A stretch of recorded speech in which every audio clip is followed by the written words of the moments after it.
நல்லது. வாசலில் மருதாணி செடி இருக்குது, மகாலட்சுமி கடாட்சம் நல்லது. செம்பருத்தி பூ இருக்கிறதும் நல்லது. வடகிழக்கு மூலையில் உங்களுக்கு இந்த பாரிஜாத மலர் இருக்குது பாருங்கள், பவளமல்லி அந்த பவளமல்லி மரம் வச்சிங்கன்னா ரொம்ப நல்லது. வடகிழக்கு மூலையில் ஜாதி கொடி பவளமல்லி வச்சா நல்லது.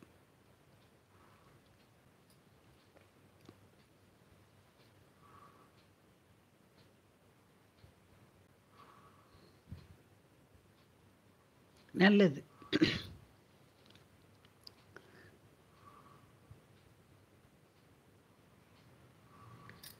8, 10, 11, 20, 28, 2, 30, 37, 7, 3, 10, 1.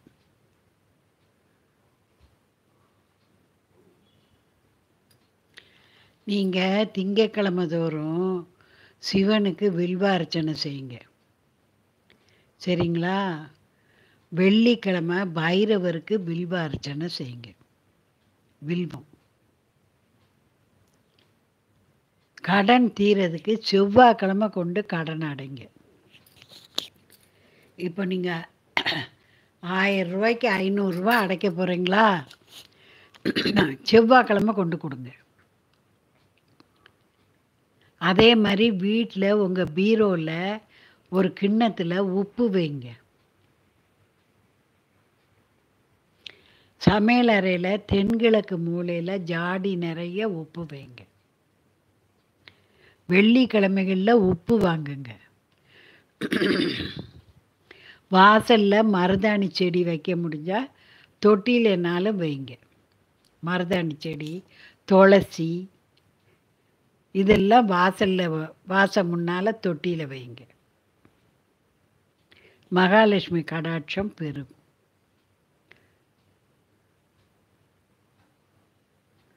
உங்கள் பூஜை ஷெல்ஃபில் வெண்சங்கு இருக்குதா? பூஜை பொருள்கள் கடையில் வெண்சங்கு கிடைக்கும்.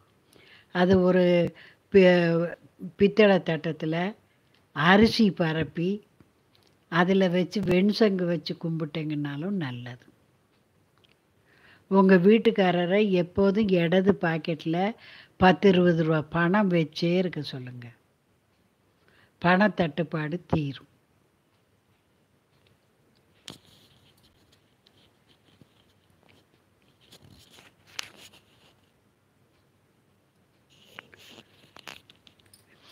நீங்கள் இப்போ தனியாக கேள்வி கேட்கீங்க, ஏதாவது ஒரு டேட்டு ஏதாவது சொல்லுங்கள்.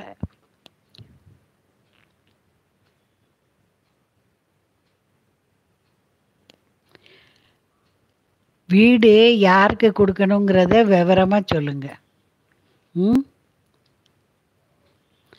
ரைட். இல்லை, நான் பொதுவான வாஸ்து குறிப்பு சொல்கிறேன், மற்றவங்களுக்கு கேட்டுக்குவாங்கள்ல, அதுக்கு சொல்கிறேன். உங்கள் வீடு அண்ணனுக்கு நீங்கள் கொடுக்கணுமா, இல்லை உங்களுக்கே உங்கள் வீடு வேணுமா? என்ன சொல்கிறீங்க?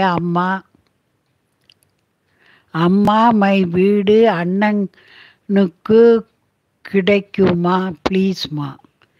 இப்படி ஃப்ராங்காக கேட்டால் என்ன புரியும்? பங்கு கொடுக்கணுமா?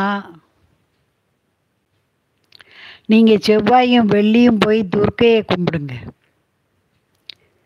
2 எலுமிச்சம்பழம் விளக்கு போட்டு துர்க்கையை கும்பிடுங்க, கிடைக்கும்.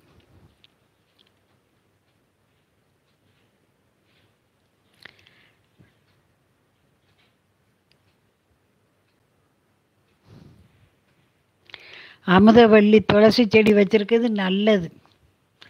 மாலதி அம்மா வாங்க. 2 நாளாக ஊரில் இல்லையா? குலதெய்வம் கோயில் போனீங்களா? நல்லது. எப்போவுமே எந்த இதுக்கும் குலதெய்வத்தை கும்பிடணும். குலதெய்வத்தை வேண்டிட்டு தான் மற்ற தெய்வங்களுக்கு வரணும்.